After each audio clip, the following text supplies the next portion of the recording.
Mimpi Cobb, Arthur, Yusuf, Imes, dan Tuan Saito berada dalam sebuah mobil dan cuaca di luar sedang hujan lebat. Cobb berusaha membajak taksi yang nantinya akan digunakan sebagai penyamaran untuk menangkap Fisher Junior.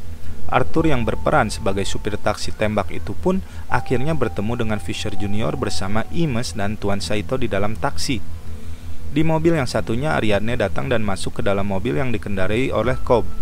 Namun tiba-tiba muncul kereta api besar dan mobil yang ditumpangi oleh Fisher Junior tiba-tiba diberondong peluru oleh sekelompok orang tak dikenal. Di aksi tembak-tembakan tersebut ternyata Tuan Saito terkena tembakan di bagian dada.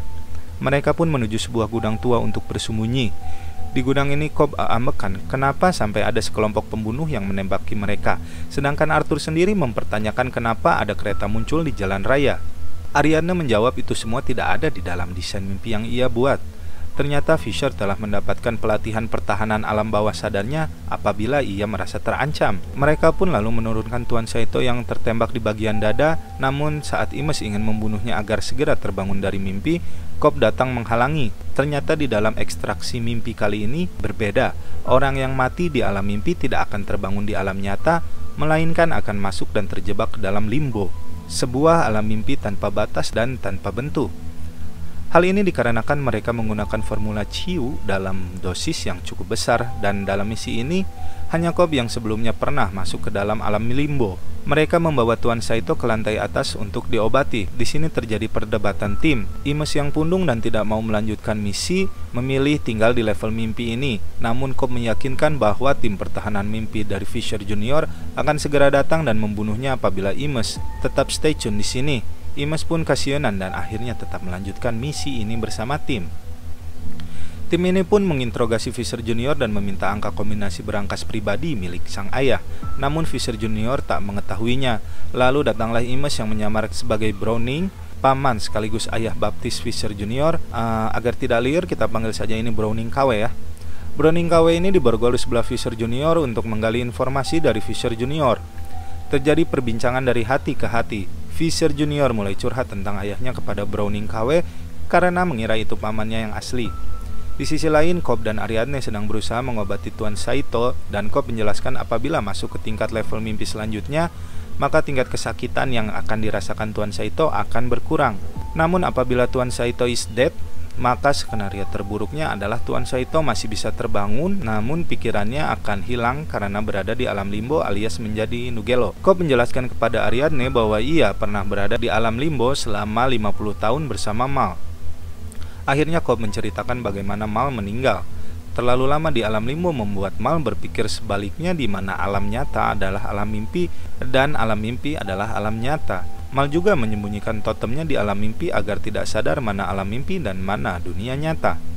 Mal menyarankan kepada Cobb untuk bunuh diri agar terbangun di alam mimpi yang menurut Mal adalah alam nyata, meskipun kenyataannya sebaliknya. Mal mengira bahwa anak-anak mereka juga adalah proyeksi di alam mimpi, dan anak mereka yang sesungguhnya sedang menunggu di alam nyata yang sebenarnya adalah limbo. Cobb yang masih berpikiran waras berusaha meyakinkan istrinya itu, namun tidak mempan. Lalu di hari ulang tahun pernikahannya, Cobb masuk ke sebuah kamar hotel untuk menemui Mal. Namun Cobb malah melihat suasana kamar yang berantakan dan melihat Mal sedang nongki di luar jendela gedung sebelah kamar hotel tersebut. Cobb mencoba membujuk Mal untuk masuk ke dalam dan berbicara, namun Mal malah mengajak Cobb untuk melompat bersama dari atas gedung. Mal juga mengatakan bahwa ia telah menulis surat dengan pengacara mereka bahwa Cobb berusaha ingin membunuh dirinya. Cobb yang heran kenapa Mal melakukan itu pun berusaha kembali meyakinkan istrinya bahwa ini adalah dunia nyata. Namun Mal yang kekeh jeung merkedeweng langsung menjatuhkan dirinya ke bawah gedung. Look at me! Oh no! Jesus Christ! Mal dinyatakan waras oleh 3 psikiater yang berbeda sehingga membuat sulit posisi Cobb yang saat itu berada di lokasi pembunuhan, dan dengan adanya surat wasiat dari Mal yang menyatakan Cobb berusaha membunuhnya. Hal inilah yang membuat Cobb harus pergi meninggalkan anak-anaknya. Saat Ariadne sedang berbicara kepada Cobb, tiba-tiba di luar Cobb melihat pasukan pertahanan Fisher Junior sedang mendekat. Mereka pun masuk ke ruangan tempat Fisher Junior dan Browning KW disandra dan memaksa Fisher Junior memberikan angka kombinasi random kepada mereka karena ada seseorang yang menunggu di kantor ayahnya untuk memasukkan angka kombinasi tersebut. Setelah itu mereka membawa Fisher Junior dan Browning KW masuk ke dalam mobil untuk melanjutkan cerita penculikan. Cobb meneteskan setetes ciu kepada Fisher agar tertidur dan tidak mabok saat perjalanan penculikan. Van pun mulai berjalan keluar dari gedung tua tersebut, dan di dalam van Cobb menyarankan untuk menggunakan Tuan Charles pada level mimpi kedua, namun Arthur menolak. Namun akhirnya mereka tetap akan menggunakan Tuan Charles, namun Cobb membutuhkan pengalihan yang akan dilakukan oleh Imes.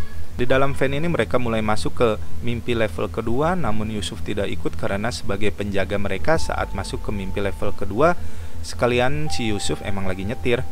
Di mimpi level kedua diawali dengan Fisher Junior dan seorang wanita yang merupakan samaran dari Imes sedang berbincang di suatu restoran.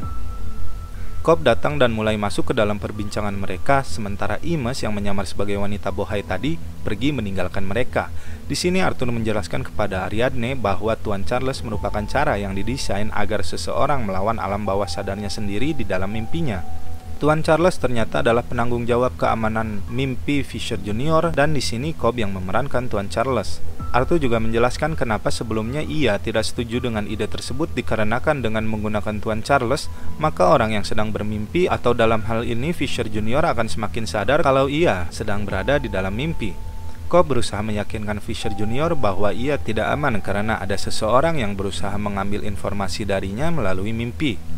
Namun tiba-tiba proyeksi mimpi Cobb masuk, muncul kedua anak Cobb di dalam mimpi dan membuat proyeksi mimpi Fisher menoleh dan curiga kepada Cobb. Di lain tempat, Arthur dan Ariadne mengalami hal serupa, di mana proyeksi mimpi Fisher Junior menoleh dan curiga kepada mereka. Arthur lalu meminta Ariadne mencipok basah dirinya sebagai pengalihan. Dan ternyata itu hanya trik si cabul Arthur saja untuk dapat cipok basah dari si Ariadne. Keheads ya. Adegan berlanjut pada Cobb sedang berlari bersama Fisher Junior, namun dikejar-kejar oleh dua orang pria yang merupakan proyeksi mimpi dari Fisher Junior. Mereka masuk ke dalam toilet dan Cobb membunuh dua penjaga tersebut. Cobb memberikan senjata yang didapat dari penjaga tersebut kepada Fisher Junior, namun Fisher Junior malah mengarahkan senjata tersebut ke kepalanya. Ia ingin bunuh diri agar terbangun dari mimpi, namun Cobb mengingatkan bahwa sang ekstraktor mimpi pasti menggunakan ciu jenis baru yang membuatnya bukannya malah bangun tapi malah terjebak lebih jauh di dalam mimpi, hingga akhirnya Fisher Junior tidak jadi bunuh diri. Kembali kepada si cabul Arthur dan Ariadne yang memasuki sebuah kamar hotel. Kalem, tenang, bukan mau icikir ya. Mereka di sini sedang mempersiapkan cara keluar dari mimpi apabila misi telah selesai. Arthur melakukan persiapan hentakan dengan memasang bom di ruangan tersebut yang nantinya menjadi jalan keluar dari mimpi setelah misi usai. Namun dapat kita lihat ada sedikit kesangean dari mata Ariadne di sini ya. Kembali ke Cobb dan Fisher sedang berjalan menuju kamar yang ia katakan tempat ia menginap. Saat di lorong mereka bertemu dengan Ariadne dan Arthur yang sudah siap menjalankan misi bersama Cobb. Cobb dan Arthur lalu mendobrak kamar dan menemukan alat ekstrasi mimpi di kamar tersebut. Di lantai bawah, Tuan Saito dan Imes bertemu dengan proyeksi Browning dari alam bawah sadar Fisher Junior dan mulai mengikutinya. Siapa tahu ada petunjuk yang berguna untuk misi ini. Ternyata Browning memasuki kamar yang di kamar tersebut sudah ada Cobb dan Arthur yang berperan sebagai keamanan mimpi Fisher Junior. Di sini Browning diinterogasi oleh Fisher Junior yang mencurigainya sebagai dalang dari penculikan atas dirinya. Cobb menyarankan Fisher Junior untuk mengekstrasi mimpi Browning agar mengetahui kebenaran motif dari Browning terhadap dirinya dan perusahaan ayahnya, dan Fisher Junior pun menyetujuinya tanpa basa-basi. Kali ini Arthur tidak turut serta ke dalam mimpi level ketiga untuk menjaga yang lainnya. Sesaat sebelum masuk ke dalam mimpi, Cobb kembali melihat kenangannya bersama Mal. Di sini Cobb berperan sebagai seorang penembak jitu yang sedang mengintai markas musuh. Lalu adegan mulai berpindah-pindah dari alam mimpi level 1 dan 2, di mana terjadi kejar-kejaran antara tim pertahanan Fisher Junior dengan Yusuf di level pertama dan dengan Arthur di level kedua. Di sini menurut saya adalah salah satu momen epic karena terjadi adegan action yang nggak kriuk alias nggak garing ya. Arthur di sini diikuti oleh dua orang penjaga yang pada akhirnya dapat dia kalahkan. Sedangkan Yusuf sedang kewalahan menghadapi musuhnya dan mobil mereka terjebak di tengah jembatan. Yusuf akhirnya memasangkan earphone yang telah diputarkan lagu kepada Arthur sebagai pengingat bahwa akan ada hentakan sebentar lagi. Lagu ini pun terdengar oleh Arthur yang sedang berada di dalam level mimpi kedua dan yang lainnya di mimpi level ketiga. Cobb mencari cara yang lebih cepat untuk masuk ke markas musuh tersebut, karena waktu yang mereka miliki tinggal 3 menit di mimpi level kedua dan 1 jam di mimpi level ketiga, yang dimana itu level mimpi mereka saat ini. Ariadne lalu memberitahu bahwa ada jalan rahasia untuk dapat masuk langsung ke dalam markas tersebut, yaitu melalui saluran udara. Yusuf yang sudah tidak tahan digempur oleh tim pertahanan mimpi pun langsung menjatuhkan Van dari atas jembatan. Saat menabrak pagar pembatas, hentakan awal terasa di mimpi level kedua dan ketiga. Di mimpi level kedua terlihat hilangnya gravitasi yang menyulitkan Arthur untuk meledakkan bom yang telah ia pasang sebelumnya untuk membuat hentakan mimpi di level kedua. Pada mimpi level ketiga terjadi salju longsor yang menjatuhkan Tuan Saito dan Fisher Junior yang sedang berusaha memanjat tebing dari markas musuh tersebut.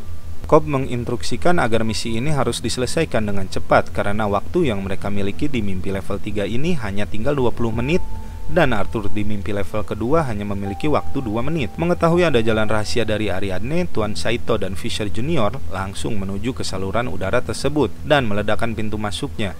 Sedangkan Imes merebut motor salju dari salah seorang tim musuh dan mengikuti tim yang lainnya kembali ke markas musuh. Di sisi lain, Cobb dan Ariadne yang juga mulai masuk ke dalam markas musuh dan mulai menjatuhkan mereka satu persatu.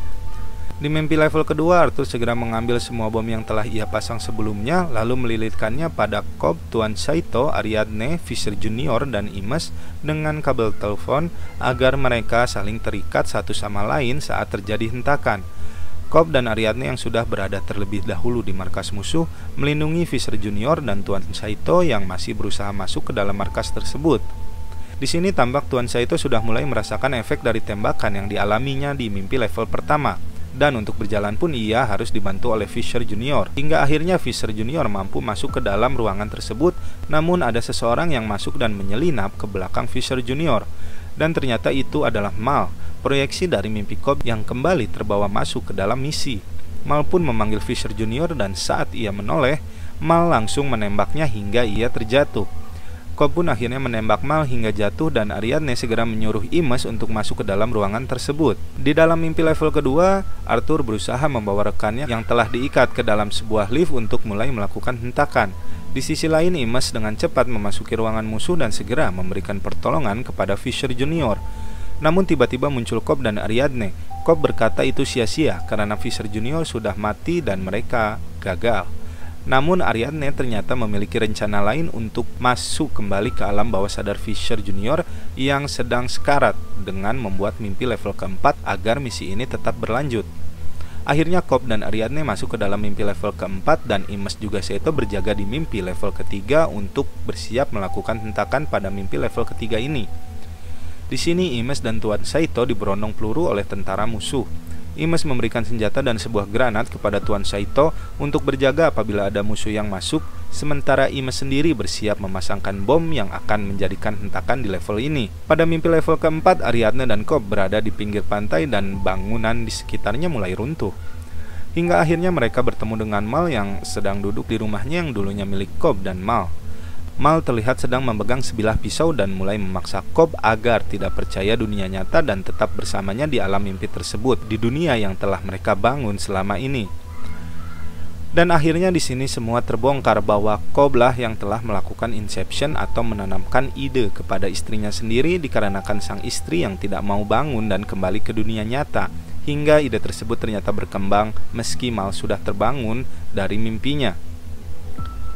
Dan Mal menjadi bingung antara dunia nyata dengan dunia mimpi. Hal itulah yang membuat Cobb merasa bersalah telah melakukan inception kepada istrinya hingga sang istri melakukan bunuh diri karena Mal mengira bahwa dunia nyata adalah dunia mimpi. Kembali ke mimpi level ketiga di mana Imes sedang mempersiapkan bom dan Tuan Saito sedang berjaga di ruangan tempat Cobb, Ariadne dan Fisher berada. Di sini Tuan Saito berusaha keras menahan musuh agar tidak masuk ke ruangan tersebut.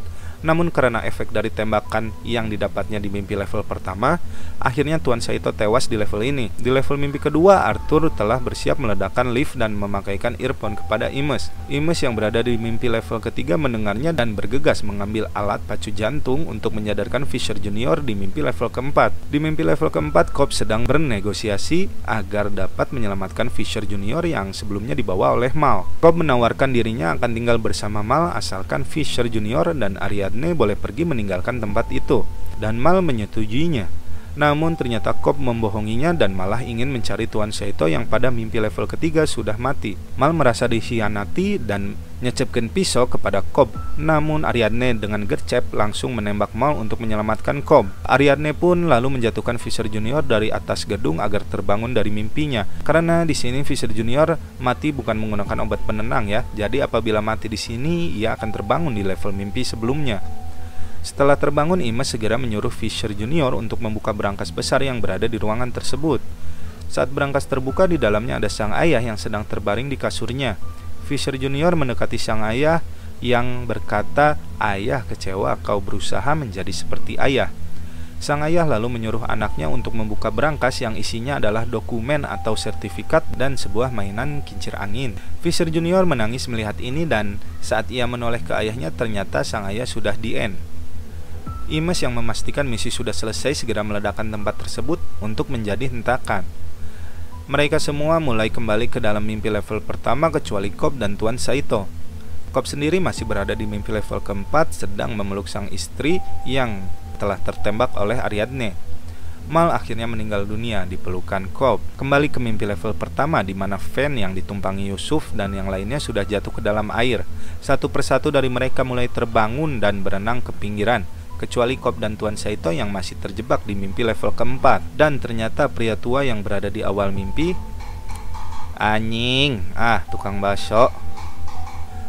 Dan ternyata pria tua yang berada di awal film merupakan Tuan Saito, dan Cobb berusaha meyakinkan Tuan Saito untuk kembali ke dunia nyata bersamanya. Namun tiba-tiba Cobb terbangun dari mimpinya dan langsung berada di dalam pesawat bersama para rekannya, di mana itu adalah dunia yang nyata. Ia merasa ada yang janggal di sini. Cobb ragu apakah ini dunia nyata ataukah masih berada di dalam mimpi yang lainnya. Akhirnya Cobb tiba di bandara LA dan dapat melewati bagian pemeriksaannya dengan selamat sesuai janji Tuan Saito. Cobb akhirnya dapat kembali ke keluarganya. Di bandara ia dijemput oleh sang ayah, Miles, yang mengantarkannya ke rumah untuk bertemu anak-anaknya. Karena merasa ragu, Cobb pun mulai memutar totemnya yang apabila totemnya berhenti berputar setelah beberapa saat, maka ia berada di dunia nyata. Namun apabila totemnya terus berputar tak berhenti, maka itu artinya ia masih berada di dalam mimpi, atau dengan kata lain, ia terjebak di dalam limbo. Saat totem sedang berputar, anak-anak Cobb melihat ke arah Cobb dan Cobb yang sangat rindu pisan segera memeluk anak-anaknya. Namun belum sempat kita melihat totem itu berhenti atau tidak, layar menjadi hitam yang artinya film ini sudah habis. Ending yang sangat jadah sekali bukan?